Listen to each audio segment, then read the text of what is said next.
Mga kaigsunan ni Kristo, nindot kaayo ang atong mga pagbasa karong Dominguha. Kaya nga naman, gipahinduman na po kita sa makausapa bahin sa atong itawag o pagtuo ngadto sa atong Ginoong Jesucristo. Adunay usa ka istorya. Adunay sa kalaki nga hindi kay disco. Nasa bukid ba? Diskoral ha? Diskoral. Pagpauli niya kay gabinan nun siya, ginahanglan siya mo uli kay gabi naman, mo nagdali-dali siya. Sa iyang pagdali-dali, na-slide ang lalaki. Pagka-slide, naligid sa pampang. Punti niya pangitag kapuktan. Nanikamot siya na siya makuktan. O sa dihang na siya nakuktan, nahadlok siya kay bitay man siya. Una niyang gisampit ang Ginoo. Ginoo! Tabangin ko! Ano yung ito ba? Sa makaduwang higayon, mingon siya, Ginoo! Tabangin taong ko! Di pa ko andang mamatay! Na siya nadunggan niya tingog. Itubag ang tingog ko. Pamuhi. Dibog siya. Anong mamuhi siya? Ipamuhi siya. Sayot siya na pangpang na to. Patayo siya.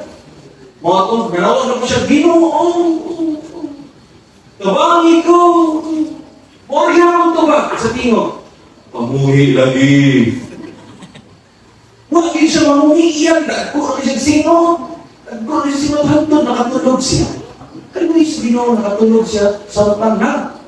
Tumpayot.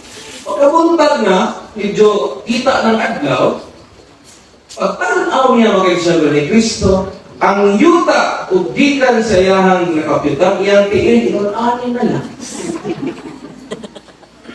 At sa ibundo, pagtuo. Usahay tubagonta sa atong Ginoong Jesucristo. Apan, dili tamang ina, dili tabubuhat kay dili na to gusto. We would like an answer according to our taste. You know that? No, na eh. Ang mga pagbasa karon ng kaigsunan ni Kristo, gikan ni Job o ni San Marcos, nagpahinumdom kanato sa gahong ug kahalangdon sa Dios. Sa unang pagbasa, gikan kang Job, ang Dios namulong gikan sa mga aimpulos. Kini nagpahinumdom kanato ang iyang paggagamhanan ug kaangam. Sa Ebanghelyo po, si Jesus, ang unos sa dagat, diyang gipakalma. Kini nagpakita sa iyang otoridad ug kinaiyahan. Mauna nga, kita yun dapat mahadlo. Kita yun dapat masalit. Tanan na itong nakita sa itong palibot, iya tanan sa Ginoo. Nga ano pa man, ano na pa may nagpabiling mga pagkukuntuo. Aduna pa mata nagpabilig sa mga kinaraan. Naaktay sakit ang bukas Ginoo, dili maayo. Adto ta sa manambalan.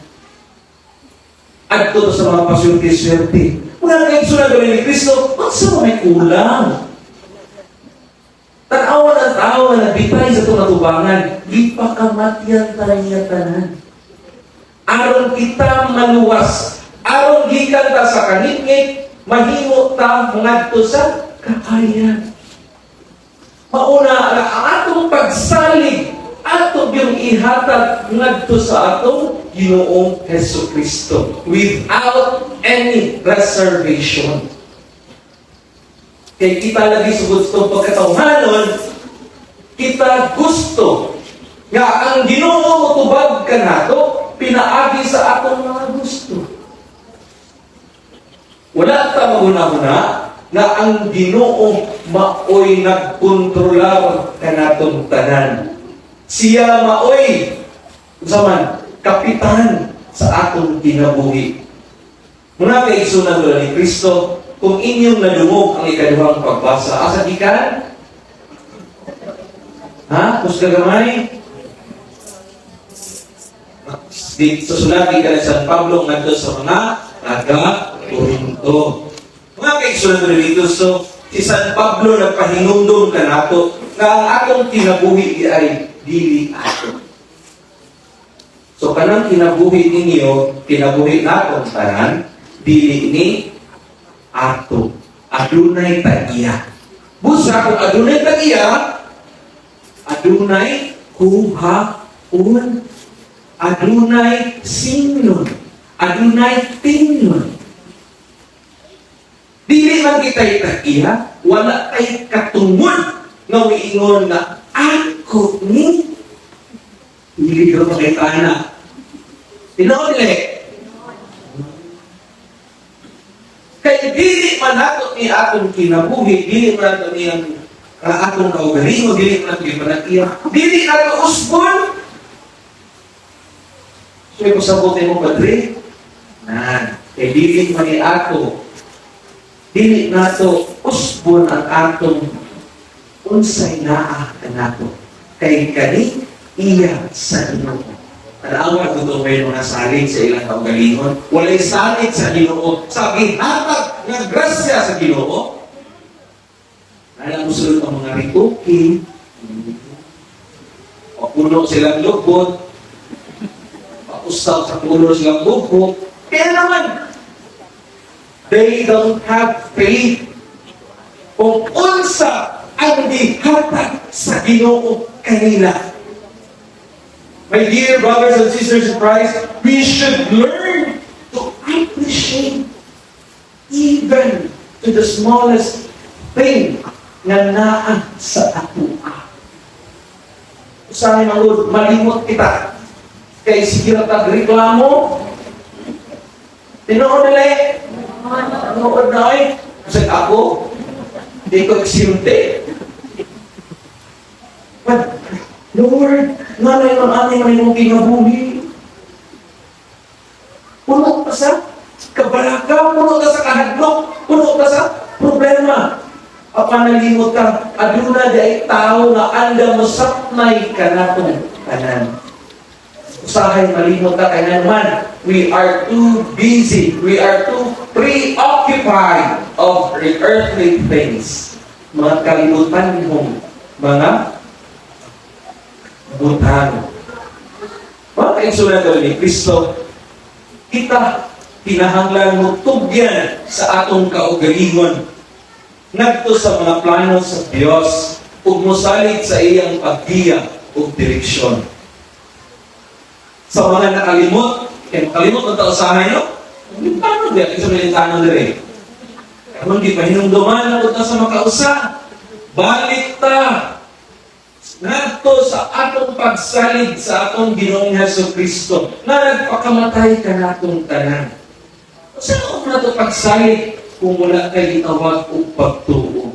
Saan nato pagtuo kung kita mismo wala magpuyo sa mga pagtulunan ni Kristo? Kapila mo rin na karon? Ikaw no?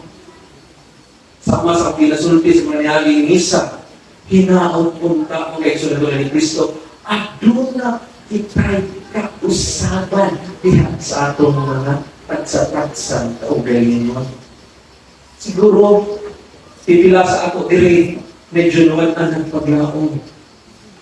Apan, di pa hinunduman kita karon sa atong Ginoong Jesucristo, uban sa atong mahal na Berhen sa inahan sa kanunay panabang, na kita kanunay mo salig nagto kaniya.